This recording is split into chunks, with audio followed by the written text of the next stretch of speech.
Bonjour à toutes et à tous, bienvenue pour ces guidances sentimentales du mois de février. On va aller voir le message que les cartes ont à vous donner au niveau relationnel sentimental. Pour ce mois de la Saint-Valentin, on va utiliser la sagesse de l'oracle, on va utiliser le Lightseer Tarot et on finira avec l'oracle d'Isawat.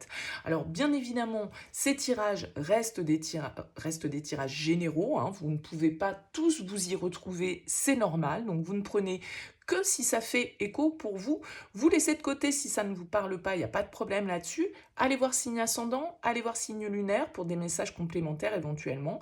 Et puis si vous souhaitez développer avec moi dans le cadre d'une guidance personnalisée, vous avez mon mail qui apparaît dans cette vidéo, lililatarot@yahoo.com. Je fais toujours une approche préalable avant la première consultation pour voir si je cerne bien votre situation. Donc quand vous me contactez dans votre mail, ne me donnez aucun élément si ce n'est des prénoms, des dates de naissance et le domaine. C'est pro, c'est sentimental, c'est financier. Pointe à la ligne, ne me posez pas de questions parce que dans votre question, il y a déjà des infos, tout compte fait. Donc restez vraiment très large. Je reviens vers vous après, bien sûr, pour vous expliquer mon fonctionnement. Mais le but, c'est vraiment de partir d'une page blanche, donc ne m'influencez pas ou ne me donnez pas d'éléments dans ce premier contact pour pouvoir partir vraiment sur des bases neutres. Voilà pour le préambule, on se retrouve tout de suite pour votre tirage.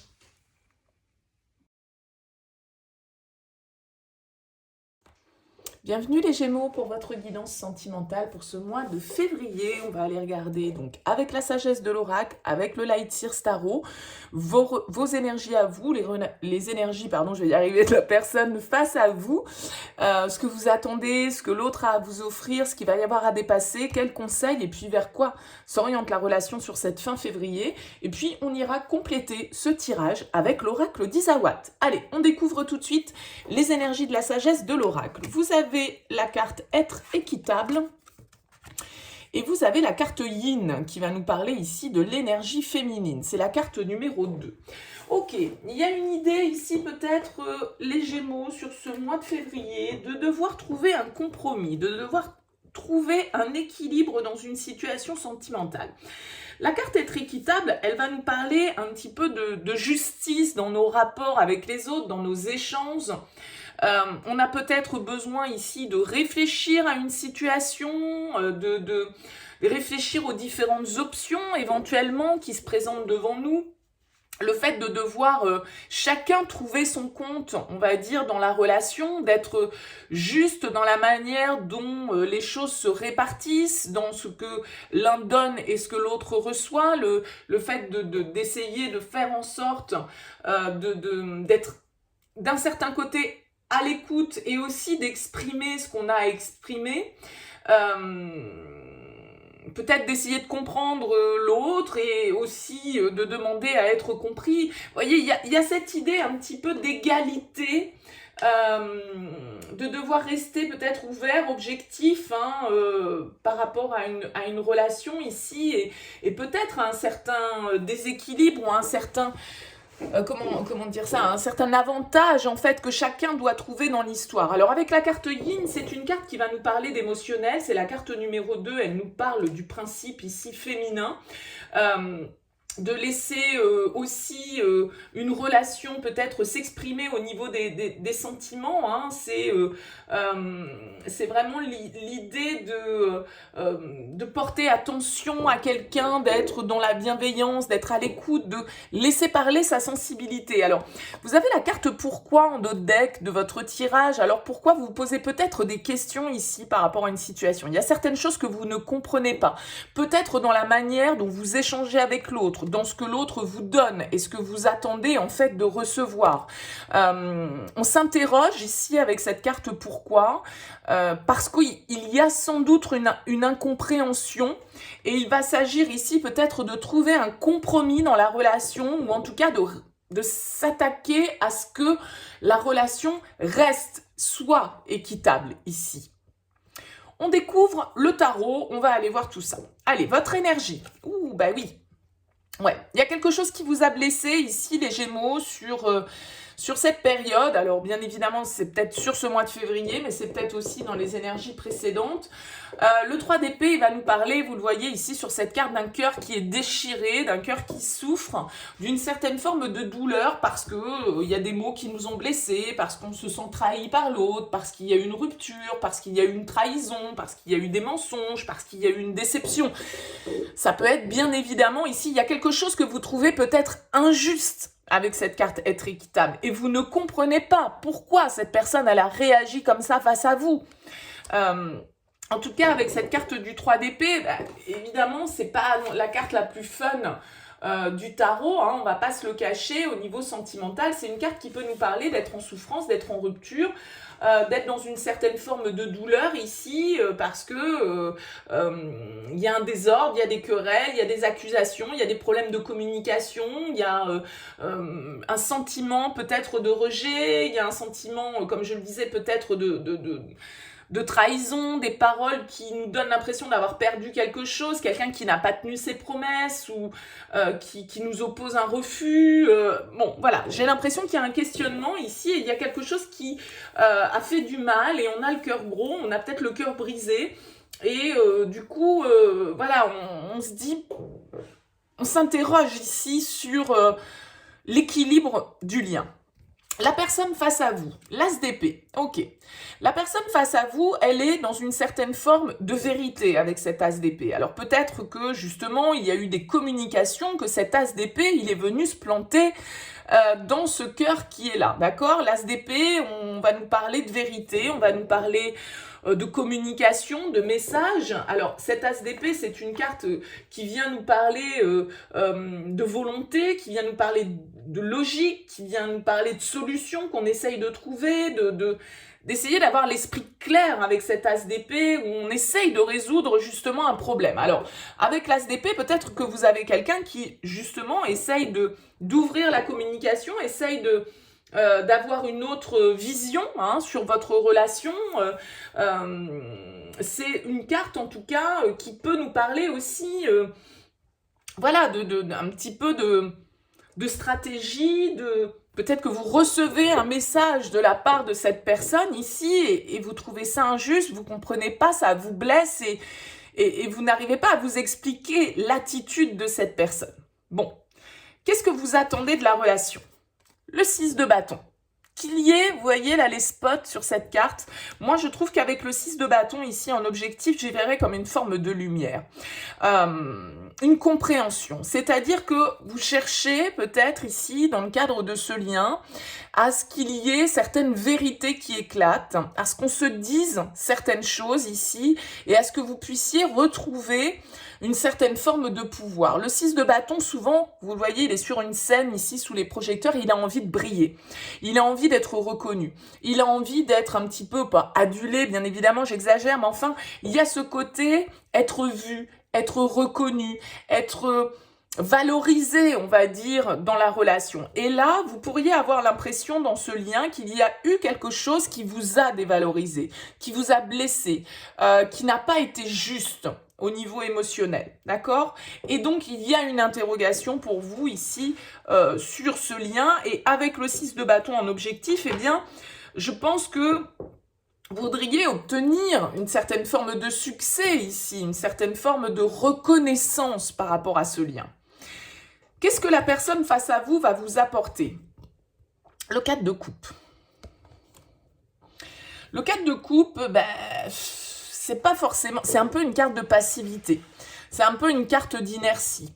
C'est un peu la carte, moi je l'appelle la carte du bof. C'est-à-dire, ouais, c'est stable, ouais, mais bof. Il y a un oui mais, en fait, avec cette carte. Vous voyez, cette personne, elle est en train de regarder ailleurs, je sais pas trop, elle est pas vraiment en mode motivée, elle est pas vraiment en mode... Et elle voit pas, en fait, la coupe qu'on est en train de lui tendre. Donc, il pourrait y avoir quand même une certaine forme...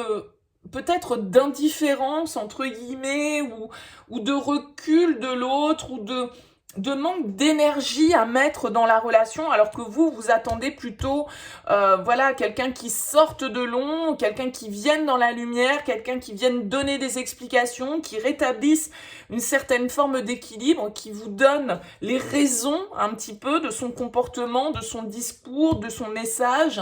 Et vous avez ici peut-être quelqu'un face à vous qui va être un petit peu inerte, qui va être un petit peu passif, qui va pas bouger, d'accord ? Qu'est-ce que vous allez avoir à dépasser? Ben oui, l'as de coupe. L'as de coupe va nous indiquer potentiellement un pardon, une guérison, un apaisement que l'on doit trouver au niveau émotionnel. Avec l'as de coupe, il peut y avoir une déception. Il peut y avoir ici vraiment un sentiment que peut-être l'autre n'ouvre pas son cœur ou que l'autre se retient au niveau émotionnel, que y a quelque chose qu'on sent pas, il y a quelque chose qui nous plaît pas, il y a une situation par rapport à laquelle on se protège ici. Vous pouvez avoir quelqu'un qui est beaucoup dans le mental ici et qui est pas suffisamment dans le cœur, qui est pas forcément dans l'ouverture de cœur. Donc il y a quelque chose que l'on refoule parce qu'on étouffe peut-être certains sentiments. On prend pas en compte nos émotions, nos ressentis. Et donc, il peut y avoir un sentiment un petit peu d'amertume parce que on a trop donné, parce qu'on est usé, parce que justement, on ne récolte pas à hauteur ici de ce qu'on donne et donc on est blessé. Quel est le conseil? Reine de bâton. La reine de bâton, elle nous dit ici en conseil d'avoir confiance, de retrouver une certaine forme de pouvoir personnel. La reine de bâton, c'est celle qui est dans l'action, c'est celle qui suit ses passions, c'est celle qui est motivée, c'est celle qui sait communiquer. C'est une carte de séduction, la reine de bâton, et elle sait ce qu'elle veut. Elle a confiance en elle, elle est autonome, elle est indépendante, elle a une personnalité qui est très forte, qui est féroce même parfois quand il le faut. Donc avec la reine de bâton, on vous dit sachez ce que vous voulez. Sachez ce que vous voulez et positionnez-vous un petit peu en tant que maître dans l'histoire. Faites preuve d'autorité. Et faites preuve d'optimisme ici pour vous mettre sur le devant de la scène vraiment avec plaisir, avec charisme et en étant persuadé qu'on a la capacité ici d'être reconnu, que quelqu'un nous voit à notre juste valeur. Donc ne laissez pas peut-être ressortir de vieilles blessures qui pourraient vous empêcher d'avancer de manière beaucoup plus épanouissante. Peut-être que c'est vous qui vous êtes montré injuste par rapport à l'autre parce que vous n'avez pas guéri de certaines blessures du passé et que vous pourriez avoir tendance à les reporter sur les nouvelles relations que vous rencontrez parce qu'on a quand même 2 as ici. Mais vous pouvez avoir quelqu'un un peu d'inerte, un peu de passif, quelqu'un qui ne sait pas trop s'il doit bouger ou pas. Vers quoi va la relation? Le roi d'épée. Ok, bon, il y a des choses, il y a des vérités qui vont être dites avec ce roi d'épée, il y a des décisions qui vont être prises. Le roi d'épée, c'est quand même le juge du tarot, donc c'est celui qui prend des décisions logiques, analytiques, avec honnêteté, avec dureté, avec sang-froid d'un certain côté. Donc ça peut être vous en tant que signe d'air ici, les Gémeaux, mais vous pouvez être face à un signe d'air aussi ici. Donc ce roi d'épée, en tout cas, il nous indique une certaine forme de froideur. On va pas se mentir, c'est vrai que votre tirage, il pourrait nous indiquer que là, le mois de février, il va y avoir un petit peu de froideur, il y a des décisions à prendre, il y a des vérités à dire, il y a peut-être des réconciliations qui doivent se faire, mais il va falloir trouver ici le bon équilibre, le juste milieu, parce qu'il y a quelque chose de disharmonieux et de déséquilibré dans le lien. Donc pourquoi on en est là? Pourquoi l'autre ne nous donne pas plus? Pourquoi nous, on ne donne pas plus? Parce que ça peut marcher dans les deux sens, n'oubliez pas. Est-ce par manque de confiance? Est-ce parce qu'on n'a pas réglé certaines problématiques personnelles qui, du coup, se retranscrivent un petit peu dans le lien? Bon, vous voyez, il peut y avoir tout ce questionnement-là. En tout cas, le roi d'épée nous parle quand même d'une forme de rétablissement de l'ordre. C'est-à-dire que ici, avec cette balance, on a la justice et le roi d'épée, c'est la justice. D'accord? Donc, certaines situations vont être tranchées pour vous, les Gémeaux, sur ce mois de février. Mais justement, pour rétablir une forme d'équilibre et de vérité dans le lien. Alors pour certains, ce sera peut-être par une rupture, pour d'autres, ce sera peut-être par de la communication assez franche, assez directe, où on va se dire les choses telles qu'on les pense et où on va peut-être poser les questions ici avec la carte pourquoi pour obtenir des réponses et pour comprendre un petit peu mieux le comportement de chacun. Allez, on complète avec l'oracle d'Isawat, les Gémeaux. On va voir quel message complémentaire on a pour vous sur ce mois de février. Allez, les Gémeaux.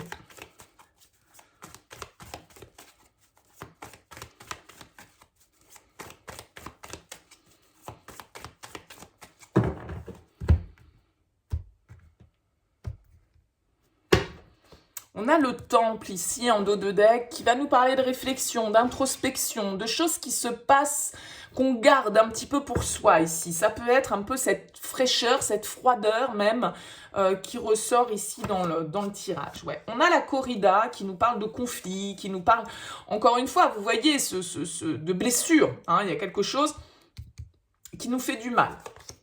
Ouais. On a l'autre, ok. On a l'élévation, le petit cœur et la fougère. Ok, il va s'agir ici, avec la carte de l'élévation, de prendre de la hauteur. Il y a peut-être la présence, alors l'autre, c'est une énergie tierce. L'énergie tierce, ça peut être parce que tout le monde n'est pas libre ou qu'il y a une autre personne qui s'est immiscée dans l'histoire, d'accord? Mais l'autre, ça peut être un enfant, un parent, un ami, en tout cas quelqu'un qui vient un petit peu mettre son grain de sel, entre guillemets, dans l'histoire. C'est-à-dire qu'il y a une énergie en dehors de la relation qui vient générer du conflit ou qui vient voilà, faire en sorte que ça crée une certaine tension dans la relation. On a la carte du coussin, ouais, de la confusion.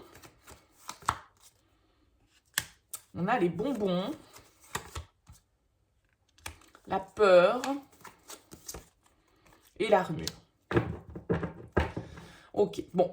Écoutez, les Gémeaux, moi j'ai l'impression quand même qu'avec la carte des bonbons, on vous dit prenez de la hauteur par rapport à tout ça, profitez des petits plaisirs de la vie parce que vous êtes dans une situation où là les choses sont confuses. Soit parce que l'autre personne face à vous a déjà quelqu'un dans sa vie, ou voilà, il y a une autre énergie qui vient un petit peu perturber les choses, qui vient créer des conflits, qui vient nous blesser, qui vient nous heurter. Ça, on ne sait plus où on en est avec cette carte de la confusion. Avec la carte du coussin, on vous invite à vous tourner vers des personnes proches de vous, des amis, à vous confier, à parler justement de cette souffrance que vous pouvez ressentir parce que ici vous êtes peut-être simplement dans une phase où dans cette relation on a peur d'aimer, on a peur d'ouvrir son cœur, on se protège énormément ici avec l'armure, d'accord? Donc je sais pas si c'est vous, je sais pas si c'est l'autre, ce roi d'épée, en tout cas il peut avoir cette attitude un petit peu froide, un petit peu contrôlante, c'est ce qu'on a vu. On voit que le mois de février peut présenter, si vous vous reconnaissez bien évidemment, hein, dans ce tirage, ça va pas être ça pour tous les Gémeaux, c'est évident, mais bon, voilà, il y a une situation qui est un petit peu tendu, des tensions, peut-être des discussions, des mots qui vont nous blesser ici, qui vont semer le doute dans notre esprit, qui vont peut-être venir réveiller des vieilles peurs, entre guillemets, hein, qu'on avait tâché d'enfouir ici. Alors ça peut vous concerner vous, mesdames, avec la Lady qui est là, mais ça peut bien évidemment toujours dans un tirage général parler pour les énergies masculines ou féminines, mais on nous parle quand même ici d'énergie féminine dans ce tirage. Donc, voilà, j'ai l'impression qu'avec les bonbons, on vous dit « Ok, peut-être que vous traversez des moments difficiles, essayez de prendre le plaisir là où il est, profitez des petits plaisirs simples de la vie pour traverser cette période qui peut être un petit peu plus compliquée pour vous pour ce mois de février, si en tout cas vous vous êtes reconnu dans le tirage. » Voilà pour vous les Gémeaux, écoutez, n'hésitez pas à me laisser un mot, un commentaire en bas de cette vidéo, ce sera avec plaisir. Si vous souhaitez soutenir cette chaîne, eh bien écoutez, n'hésitez pas à liker, à partager, à vous abonner si vous le souhaitez et si ce n'est pas encore le cas. En tout cas, merci beaucoup pour votre écoute. Excellent mois de février à vous et à très vite.